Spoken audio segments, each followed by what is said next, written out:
We were born in Portland Sanitarium. We took it for granted for a long time that was a normal thing. I was a loner, pretty much, unless it was something mischievous or something. I was pretty shy. Participation in any event or even in class was very difficult for me. Didn't want any part of that. By the time I was 22, I managed to make it to the coast twice in my life up to that point. Mount Hood once. I believe there was a God. Why, I don't know. Because I never attended church, with the exception of once in a while. And that was for a wedding. And I'd even talk to God every once in a while. Somehow or another get me through it. But it was kind of like one of those things, say I'd get through it. I put God back on the shelf, go about life for a week, a month, a year. Hey, I need help. You know, that somewhat connected but completely disconnected type thought process. That's kind of what it was. I had faith that there was a God, but I didn't know what, in reality, I didn't know what God was about.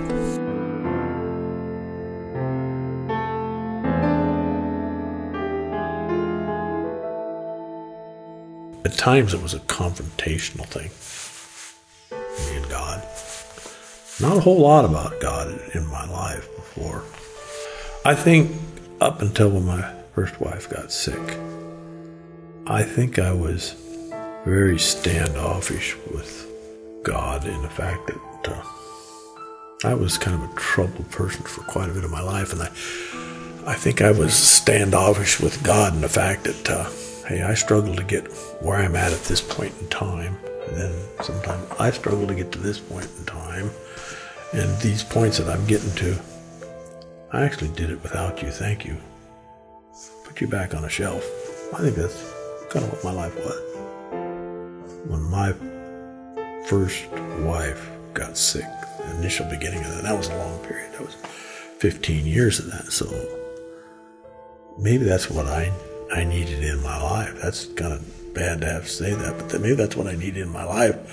Because, let's face it, probably the first half of that 15 years, it was, how can this be happening? We'll get through this. It'll be better. And my first wife, just because how rough her life was prior to me and even somewhat with me, she was a person of faith, no doubt about it. In fact, I'm sure that she knew more where that picture was going at the beginning than I.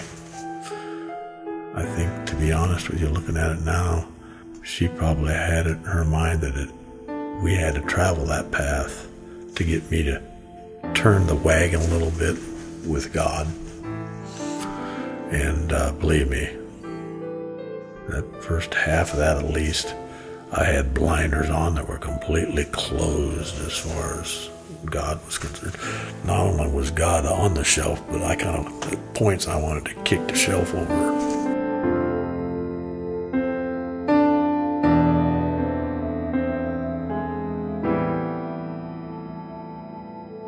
Now I look back at it, and all of the negative things, all the bad things that happened in that 15 years, they needed to happen. Not because of my wife, not because of the people around me, but because of me. I think that's the point where things started changing. And believe me, I didn't know it. I've got two things I'm concerned about with my first wife's health, and the business doesn't go belly up because everybody's livelihood depends on it. Pretty much right in the middle of that, one day, hey, let's go to church. Well, that's the last thing I need. Get back up on that shelf. I recognize you as the Almighty and whatnot, but just please stay up there on the shelf. I finally looked at it and said, you know, it's not that I can let you down off the shelf, but I sure wish you'd kind of get off the shelf and be part of me.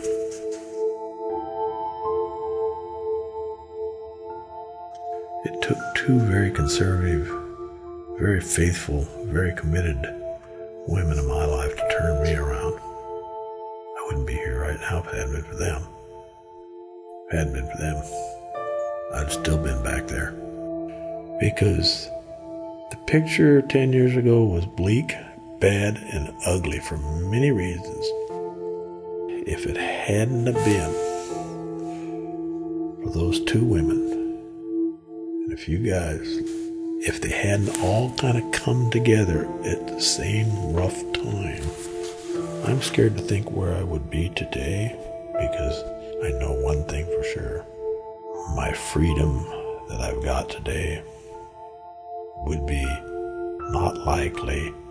There's some things that I was very, very close to doing that not good.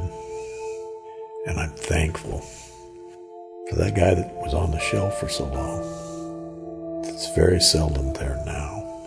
But I'm thankful for that, and I'm thankful for that handful of people that he put there for a kind of a poor quality soul back then. It is changing, I'll give you that much. But it needs to change a lot more.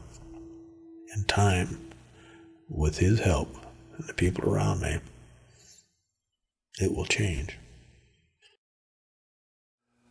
I'm Gary Schmalley, and this is my story.